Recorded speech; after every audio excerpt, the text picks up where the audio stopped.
Gadel 24 News, il est 19h, merci de nous rejoindre pour cette nouvelle édition. Tout de suite, les titres de l'actualité.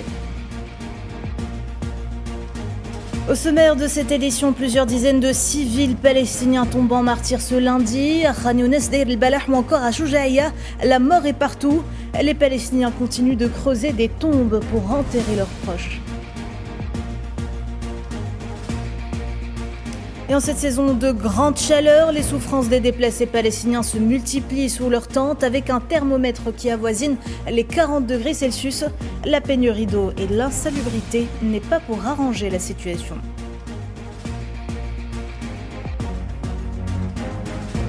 Et dans le volet diplomatique, le ministre d'État algérien, ministre des Affaires étrangères, Ahmed Attaf, a reçu aujourd'hui le vice-premier ministre, ministre des Affaires étrangères du Royaume de Belgique.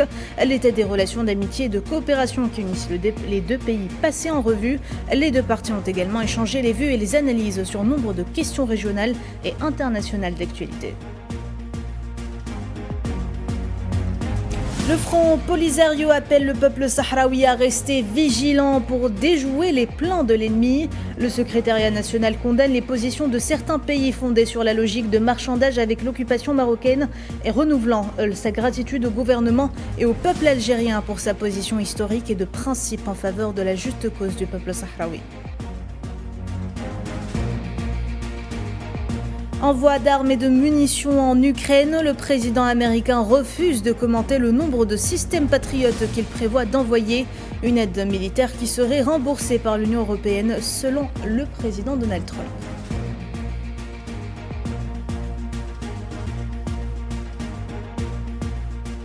Bonsoir à toutes et à tous. Depuis l'aube de ce lundi, les Palestiniens de Gaza n'ont eu aucun répit alors que les bruits des explosions ont retenti dans les quatre coins de la bande. Au moins une vingtaine de Palestiniens, dont des enfants, sont tombés en martyrs dans des bombardements sionistes.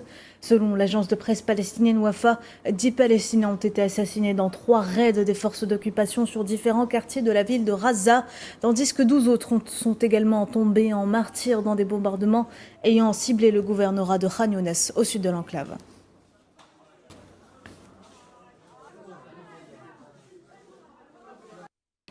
Rapporter l'information, un acte synonyme de mort dans la bande de Gaza assiégée.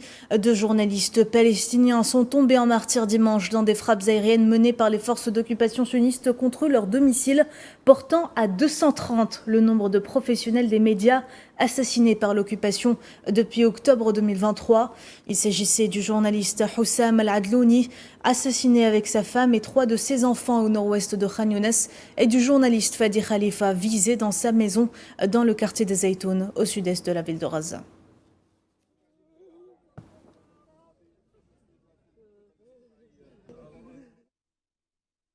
Ils étaient nombreux à faire leurs adieux à leurs proches tombés en martyrs ce lundi à Khan Younes, dans un endroit où les funérailles et les deuils sont devenus quotidiens. La lueur d'espoir qui brillait jadis dans les yeux des Gazaouis s'est éteinte depuis bien longtemps.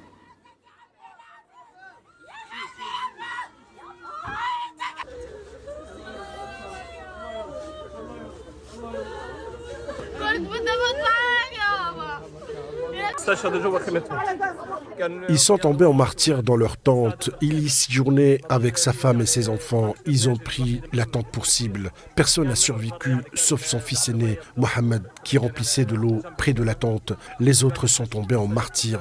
Hussam, sa femme Souad, enceinte de 8 mois, son fils Abdelrahman, âgé de 14 ans, et ses filles Fayrouz et Shad.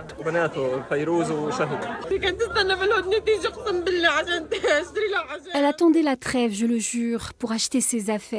Elle attendait la trêve, elle n'arrêtait pas de dire qu'elle voulait tellement de choses. Elle me disait « Allez maman, allez !» Elle est partie maintenant. Pour qui vais-je acheter des choses ?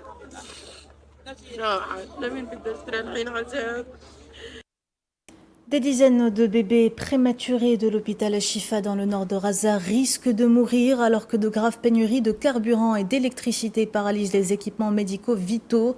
Une tragédie qui a frappé un jeune Palestinien qui venait tout juste de devenir papa, mais qui a perdu sa fille quelques heures après sa venue au monde.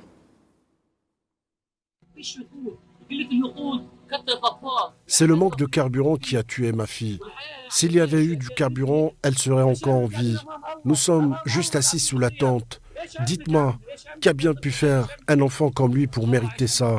De nombreux autres bébés, comme ma fille, risquent de mourir à cause de la pénurie de carburant. S'il vous plaît, envoyez du carburant à l'hôpital. Cela n'aurait pas dû arriver. Envoyez du carburant à l'hôpital aux enfants.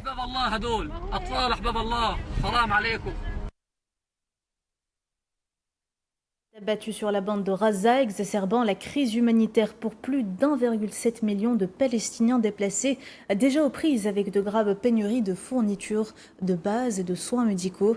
La vie dans l'enclave est devenue insoutenable. Maria Schouyer. À Gaza, le cauchemar humanitaire continue. Sous les tentes de fortune dressées à la hâte, des centaines de milliers de déplacés tentent de survivre dans des conditions de plus en plus inhumaines. Dans ce camp de fortune, aucune infrastructure médicale. Pour les brûlés, la sueur constante humidifie leurs plaies, créant un environnement propice à la prolifération des bactéries et ralentissant considérablement la cicatrisation. La douleur due à la chaleur estivale est insupportable. En hiver, je ne ressentais pas autant de douleur. Je pouvais dormir normalement après avoir pris mes médicaments. Maintenant, j'ai besoin d'une dose plus élevée. Mais les hôpitaux n'en ont pas. C'est une situation vraiment difficile. Nous n'avons même pas de ventilateur. Nous souffrons du manque de soins dans cette tente. Ce n'est pas un endroit pour un patient.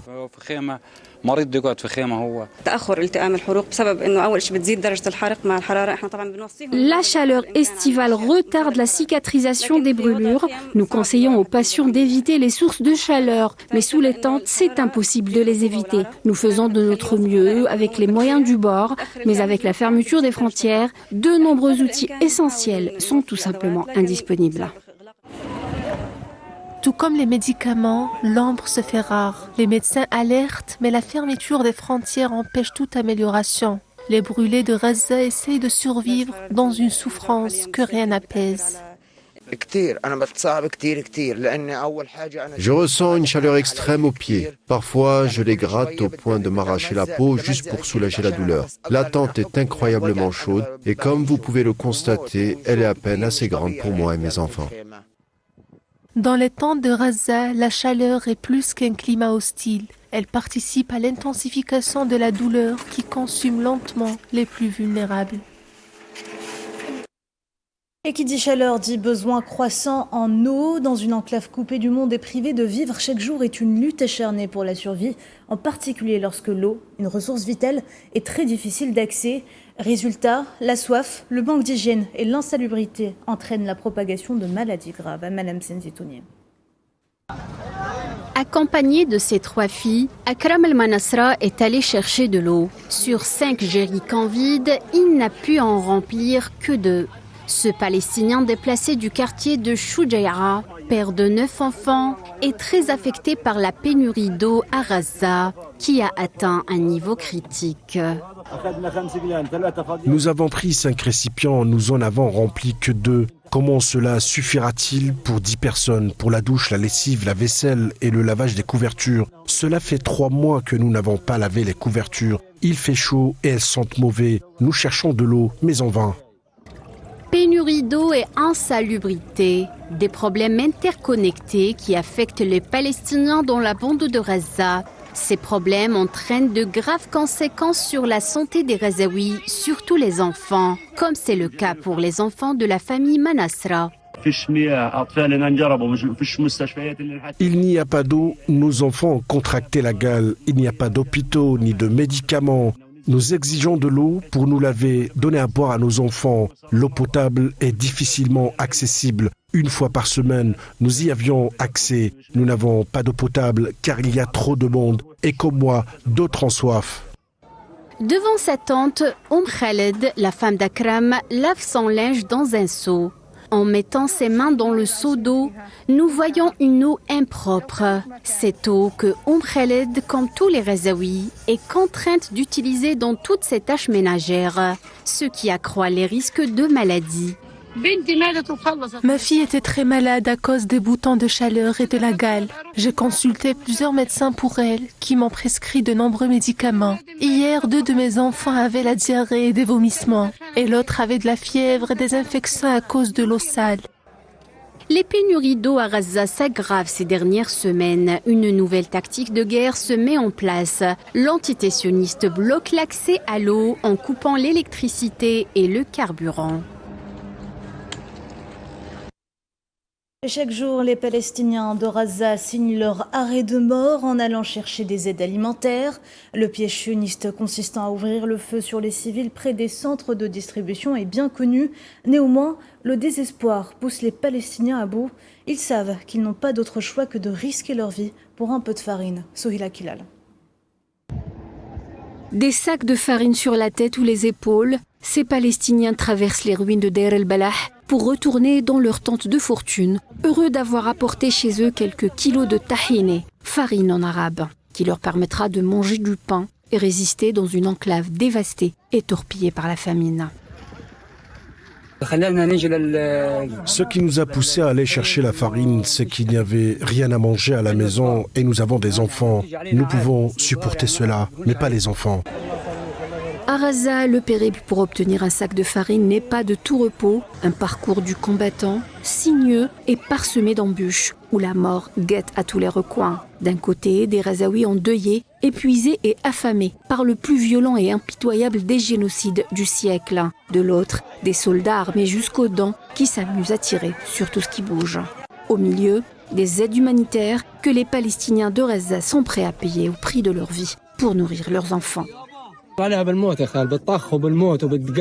l'avons obtenu après avoir échappé à la mort et au coup de feu. Une fois à l'intérieur, vous étouffez. Vous arrivez à peine à attraper un sac qu'il faut partager avec 3, voire 4 personnes. Ce n'est pas une vie, ça suffit. Nous sommes véritablement morts. Vous imaginez, nous courons après un sac de farine juste pour obtenir de l'aide alimentaire? Ce n'est pas une vie. Nous n'avons jamais été dans une telle situation auparavant.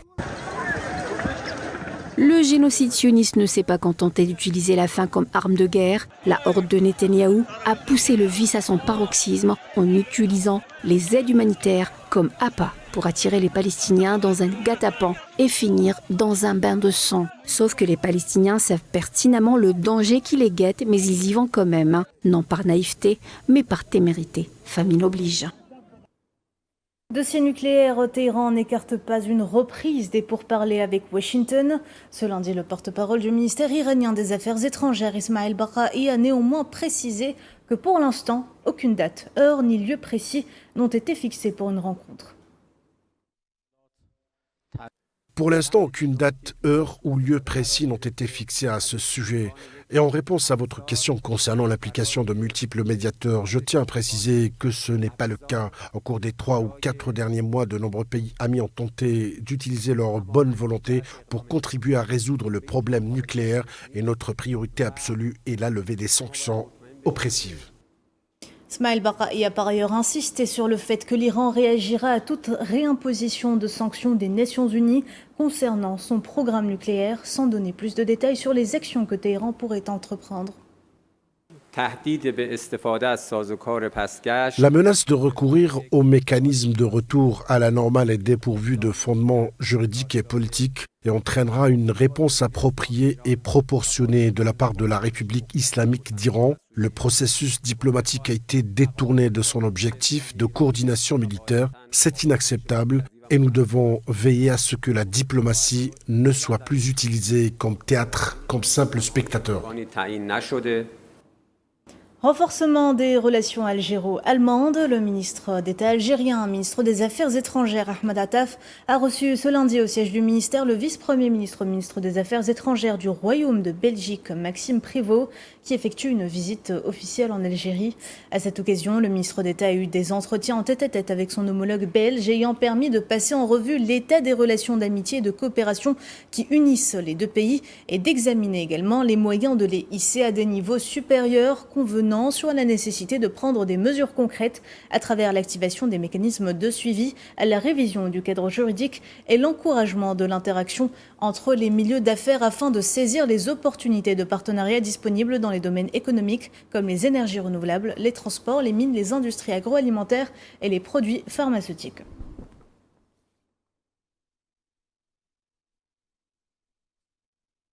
De son côté, le ministre d'État, ministre de l'Énergie et des Mines, Mohamed Arqab, a également reçu dans l'après-midi le chef de la diplomatie belge. Cette rencontre a été consacrée à l'examen de l'état et des perspectives de la coopération bilatérale dans les domaines de l'énergie, des mines et des énergies renouvelables. Les deux parties ont à cette occasion affirmé leur engagement commun à intensifier la coopération et à explorer de nouvelles opportunités de partenariat, notamment dans les domaines des hydrocarbures, de la pétrochimie, de la transformation de l'énergie et des industries minières, ainsi que les énergies renouvelables telles que l'hydrogène vert.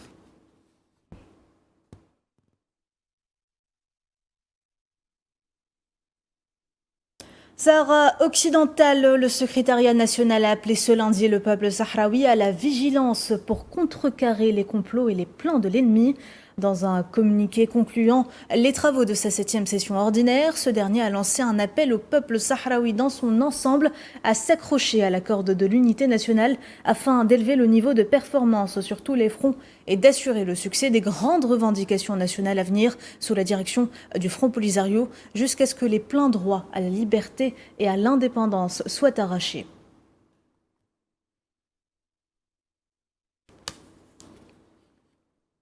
Dans ce contexte, le secrétaire général du Front Polisario et président sahraoui Ibrahim Ghali a exprimé sa condamnation des complots marocains visant le statut juridique de la question sahraoui et qui tentent par là même d'attacher de fausses accusations à la lutte de la libération légitime menée par le peuple sahraoui depuis plus de 5 décennies.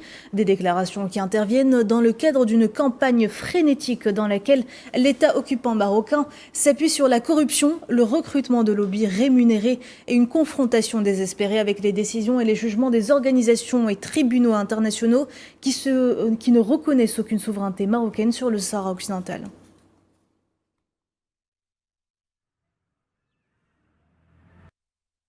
Au milieu d'une campagne frénétique dans laquelle l'État d'occupation marocain compte sur l'achat d'influence, les pots de vin et le recrutement de lobbyistes rémunérés dans une confrontation désespérée avec les décisions et les jugements des organisations et des tribunaux internationaux et régionaux qui ne reconnaissent aucune souveraineté marocaine sur le Sahara occidental. Dans un contexte connexe, le secrétariat national a rendu un hommage particulier aux alliés et amis du peuple sahraoui et aux membres du mouvement de solidarité à travers le monde. Le secrétariat général du Front Polisario qui a par ailleurs tenu à remercier l'Algérie pour sa position historique de principe en faveur de la juste cause du peuple sahraoui. Le secrétariat national a réitéré la gratitude du peuple sahraoui au gouvernement et au peuple algérien dirigé par le président Abdelmadjid Tebboune pour sa position historique et de principe en faveur de la juste cause de notre peuple, conformément aux principes de sa glorieuse révolution et à son adhésion à la légitimité internationale et africaine. Conflit en Ukraine, des attaques de drones imputées à la Russie dans les régions de Soumy et de Mykolaïv ont causé d'importants dégâts, déclenchant de vastes incendies selon des responsables ukrainiens.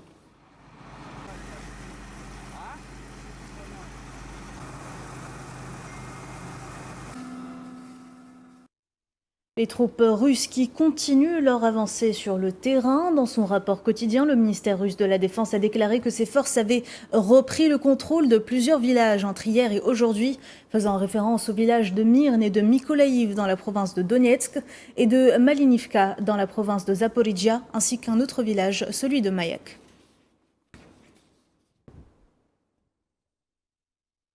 Le ministre chinois des Affaires étrangères Wang Yi a rencontré son homologue russe Sergueï Lavrov à Pékin, et ce avant une réunion des ministres des Affaires étrangères de l'Organisation de coopération de Shanghai en Chine. Les deux parties ont discuté de leurs relations avec les États-Unis et des perspectives de fin de la guerre en Ukraine.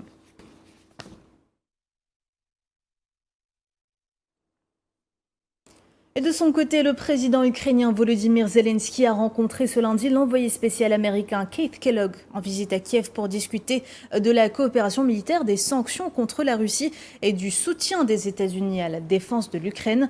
Le dialogue a notamment porté sur le renforcement de la défense aérienne de l'Ukraine.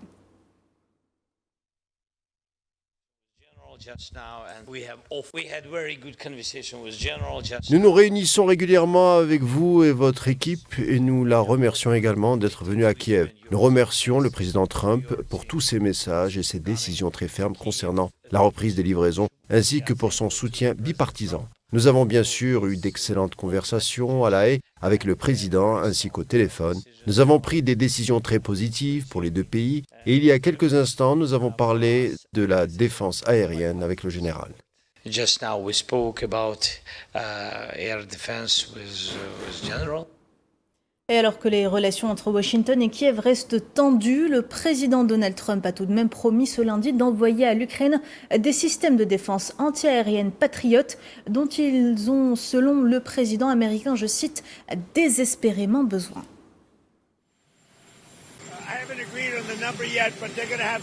Je n'ai pas encore arrêté le nombre, mais ils en auront, car ils ont besoin de protection. L'Union européenne finance cela. Nous ne payons rien, mais nous les enverrons. Ça sera notre affaire et nous leur enverrons des patriotes dont ils ont désespérément besoin. Car Poutine a vraiment surpris beaucoup de monde. Il parle gentiment, puis il bombarde tout le monde le soir. Il y a donc un petit problème. Je n'aime pas ça.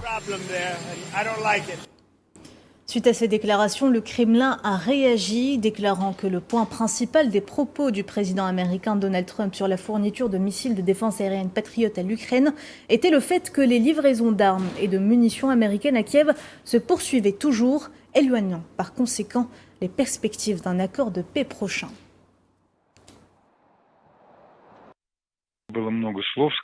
On a beaucoup parlé du coût élevé des missiles de défense aériens Patriot. Il semble désormais que ces fournitures seront financées par l'Europe. Certaines le seront, d'autres non. Mais il n'en demeure pas moins que les États-Unis ont continué de fournir des armes, des munitions et du matériel militaire à l'Ukraine. Guerre commerciale alors que de nombreux pays s'apprêtent à faire face aux 30% de tarifs imposés par Donald Trump. Ce dernier prédit une forte augmentation des recettes douanières en seulement un mois, déclarant aux journalistes que les droits de douane sur les importations atteindraient bientôt ce qu'il a appelé des niveaux extrêmement élevés.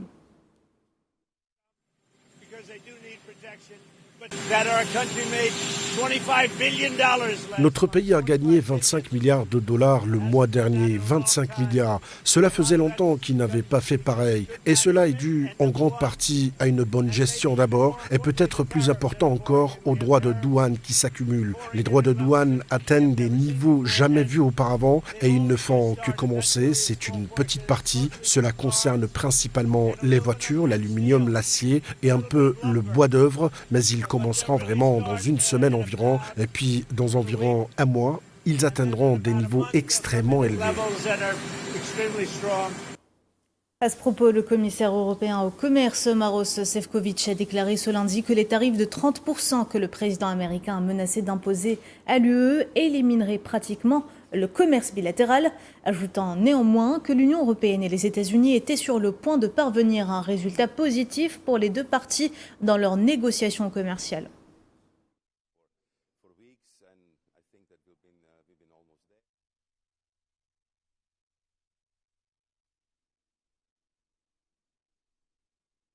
Sport football, c'est une leçon d'humilité et de réalisme, celle infligée par la formation anglaise de Chelsea au Paris Saint-Germain.